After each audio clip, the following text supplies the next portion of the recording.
Please welcome the President of the Hawaii State Senate, Ron Kouchi. Aloha. Aloha. So, to the people on my left and down the middle, I'm going to begin by apologizing. I don't think you really can see a young lady with a long sleeve white top right in front of me with the cards on how many minutes you have left. I'm going to mostly be looking to my right and ignoring her. And I'm going to apologize in advance for making you even later. I know we got a little late start. The governor was already 5 minutes late. But I vote on Ed Sniffin's budget, so I don't think he's going to be too upset, having some of his time consumed.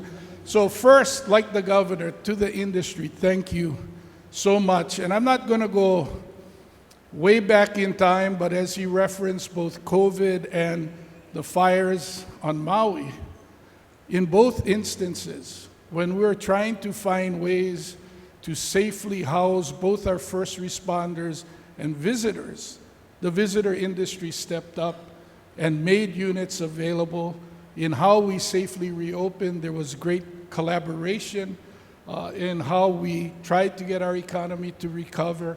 And then after the fires, coming together on Maui to make sure that everyone who was displaced could have safe shelter, a place to sleep and shower, for their families to be cared for. The industry was amazing. And to the rest of the industry that all of a sudden had to accommodate sudden last-minute changes, and we appreciate that visitors still chose to stay in Hawaii and spend that money. But the industry, again, really came together, so give yourselves a big hand.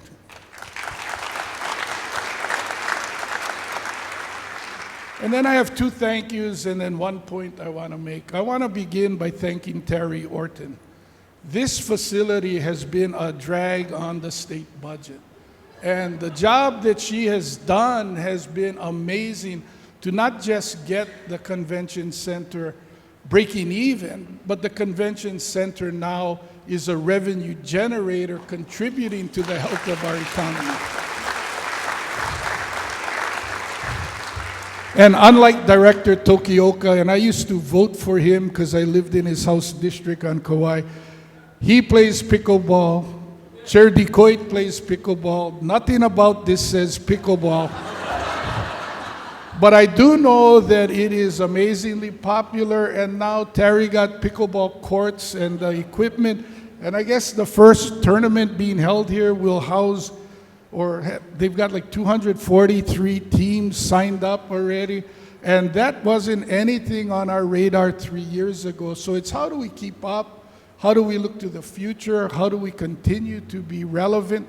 As I came through the third floor, I see the General Contractors Association is having a meeting on the third floor, and it's really exciting to see how vibrant this convention center has become.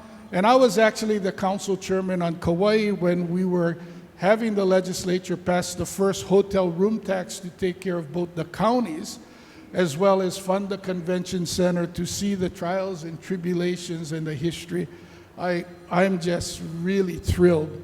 The second thank you, and there are quite a few of them here in the audience, and so each one of them vote in my district, so pardon the commercial. Kauai, you're amazing.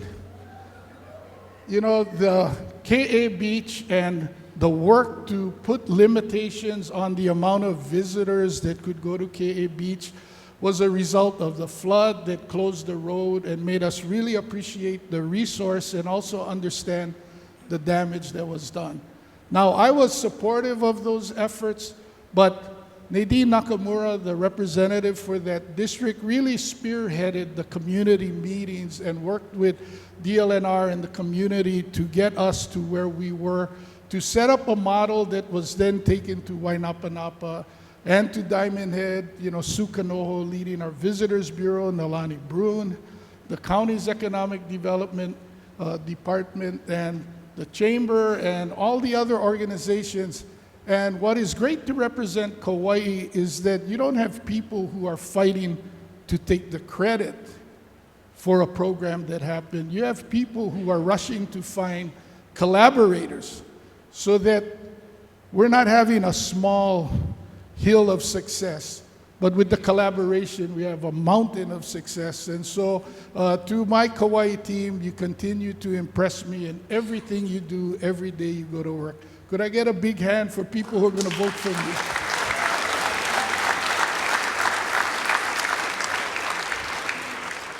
And now to my point. So the governor is right. Every time we've been stuck, at least since I've been in the legislature in 2010, I think I voted to increase the TAT 3 times. And we don't know where else to go get the money. And if we're stuck, I'm afraid that we're going to come to the same conclusion. However, there is something that you can do, and there is something that I can do to change that outcome if we can work together. Now, I talked about KA and the reservation system. That generates $1 million a year. It was done as a resource management, not as a revenue generator, but by the way, now it makes $1 million. Wainapa generates $3.5 million or more annually. The reservations at Diamond Head is about $1 million a month. All of a sudden, we've got $16 million new dollars coming in to DLNR to reinvest into our infrastructure to enhance the visitor's experience and certainly the resident experience. We have learned through COVID, when residents recaptured so many of the places they avoided because they were overcrowded with tourists, how important it is for our residents to have that positive experience. And the whole discussion of regenerative tourism, leading with aloha, is all critical if we're going to succeed, because we need resident satisfaction to make sure that the visitor is happy. Now, DLNR has a reservation system for the parks. And I've been going at it with them for 3 years about having the link to Hawaii-made products.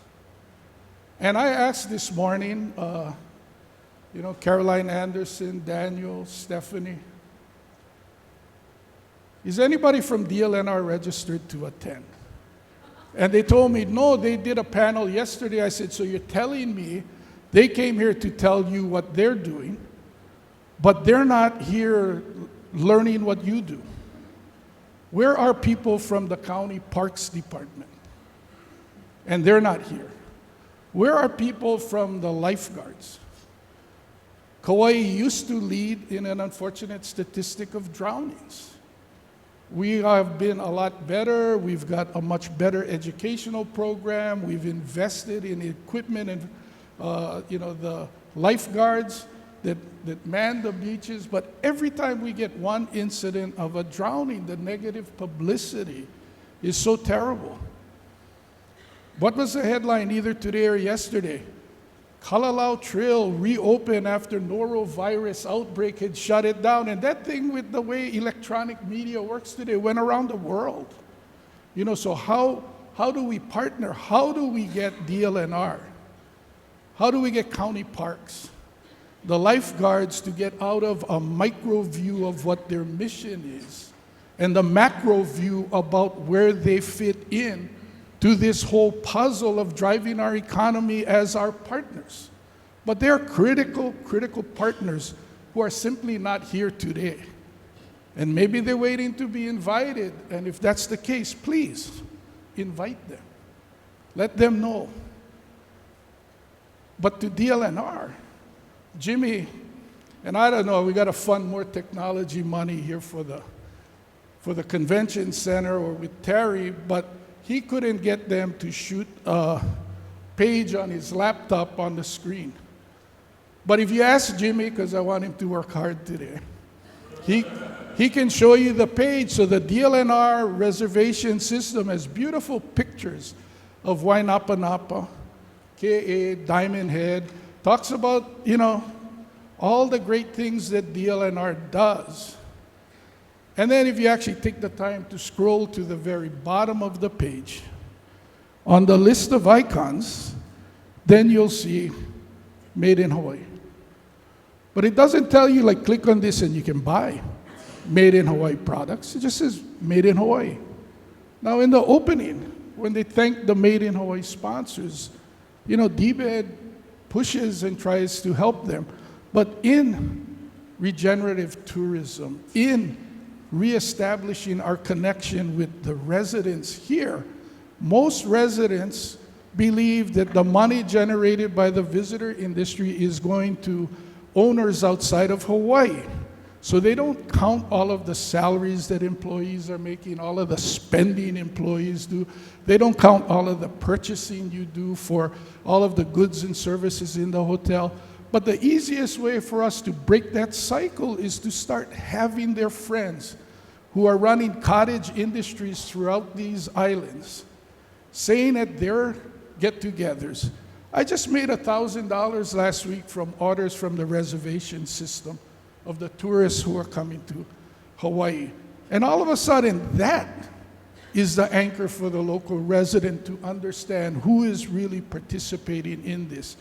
And while I talked about the $16 million or more being generated by those 3 reservation systems, to wrap up my point about how we can avoid raising the TAT, if we drive enough traffic through the link and enough visitors buy locally made products and they pay their income tax and that dollar that they generate spins in this economy, it would create enough revenue growth in Hawaii that would not drive us to raise the TAT. So I ask you to join with me in working to get a better feature on that link in DLNR, in working to encourage the purchase of the Hawaii-made products to show just how far-reaching everything you do is, and just how you touch almost every life in this state, and you touch it in a way that I believe makes it better for each and every one of us here. So thank you very much for what you guys do, and I really look forward to continuing to collaborate and partner with you just like we do on Kauai. Mahalo.